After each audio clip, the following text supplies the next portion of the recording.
Welcome back to Exam Bro. So, continuing our first chapter of second year, Molecular Theory of Gases. आज हम topic cover करेंगे general gas law. अच्छा, general gas law को समझने के लिए ना तुम्हें पहले तीन टॉपिक्स का आना जरूरी है। That is Boyle's law, Charles law और Avogadro's law.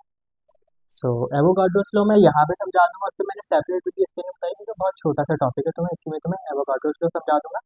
But boils law और चार्ल्स लॉ के लिए तुम्हें वीडियोस देखनी पड़ेंगी जो ऑलरेडी अपलोडेड है, तो उसके लिए तुम आई के बटन पे जा सकते हो, चैनल विजिट कर सकते हो and you can look for those videos. वो समझ के आओ तो ही तुम्हें जनरल गैस लॉ अच्छे से समझ आएगा। ठीक है, तो बात कर लेते हैं पहले एवोगाड्रोस लॉ पर।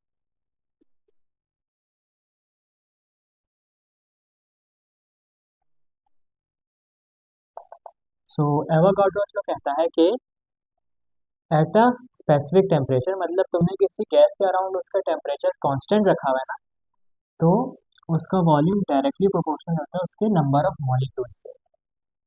मतलब जैसे जैसे वॉल्यूम बढ़ेगा नंबर ऑफ मॉलिक्यूल्स बढ़ते जाएंगे गैस के, और जैसे जैसे वॉल्यूम तुम्हारा कम होगा नंबर ऑफ मॉलिक्यूल कम होते जाएंगे। ये तुम्हारे पास आ गई एवोगाड्रोस लॉ की इक्वेशन। सही है। अब इसी तरह तुम्हारा बॉयल्स लॉ क्या कहता था कि जो तुम्हारा वॉल्यूम है वो है प्रेशर के इनवर्सली प्रोपोर्शनल। मतलब ये। और तुम्हारा चार्ल्स लॉ क्या कहता है कि तुम्हारा जो वॉल्यूम है वो डायरेक्टली प्रोपोर्शनल है टेम्परेचर के। ठीक है, ये मैं हमने अभी समझ लिया, ये जो तुम पिछली वीडियो में समझ के आ चुके।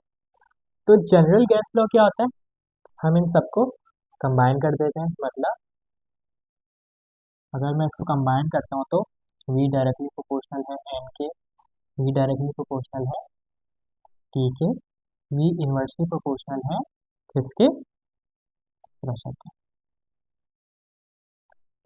और हमें अच्छे से पता है जब हम ये साइन ऑफ प्रोपोर्शनैलिटी हटाते हैं तो हमेशा हमें कांस्टेंट लगाना पड़ता है। मतलब V equals to constant into N into T upon. अब ये जो कांस्टेंट है ना, इसको तुम कहते हो जनरल गैस कांस्टेंट।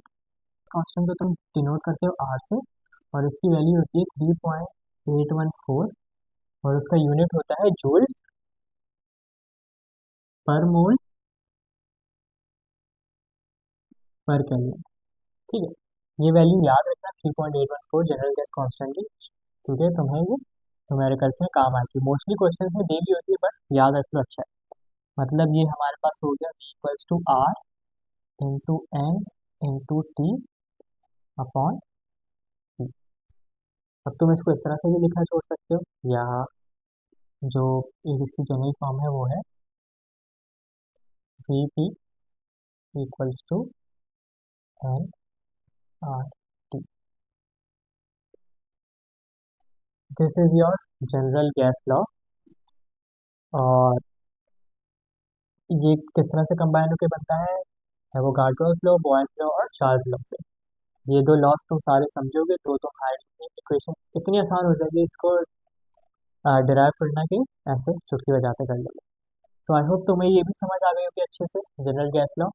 अब नेक्स्ट टॉपिक कवर करेंगे। इस टॉपिक में स्टिल कोई confusion you can comment down, और वीडियो पसंद आई तो वीडियो को लाइक करो, चैनल को सब्सक्राइब कर दो ताकि ऐसे सारे लेक्चर्स तुम्हारे तक पहुंचते रहें। और मिलते हैं नेक्स्ट वीडियो में।